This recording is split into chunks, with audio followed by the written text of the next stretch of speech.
అమ్మవారి పాదములను కళ్ళు తెరిచి చూస్తూ చెప్పినా, మీ ఎదురుగుండా అలా మూర్తుందనుకోండి, ఆవిడ పాదముల వంక చూస్తూ చెప్పినా, మనసులో ఆవిడ పాదములను చూస్తూ చెప్పగలిగిన, మానసికంగా కాంచీపురం వెళ్ళి అమ్మవారి మూర్తిని దర్శనం చేసి బయటికొచ్చి ధ్వజం దగ్గర సాష్టాంగం చేశాననుకుని చెప్పినా, 9 గ్రహములు కూడా వ్యతిరేక ఫలితములను ఇవ్వకుండా జాగ్రత్త పడి జాతకుణ్ణి సంరక్షిస్తాయి అని చెప్తారు.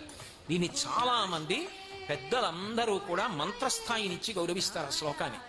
దధానో భాస్వత్తామృత నిలయో లోహిత వపు వినమ్రాణం సౌమ్యో గురురపి కవిత్వంచ కలయన్ గతౌ మందో గంగాధర మహిషి కామాక్షి భజతాం తమఃకేతుర్మాతః తవ చరణ పద్మో విజయతే. అది ఆ శ్లోకం. తవ చరణ పద్మో విజయతే. అమ్మా, నీ పద్మములు నీ పాద పద్మములు సమస్త కాలముల యందు విజయమును పొందుగాక.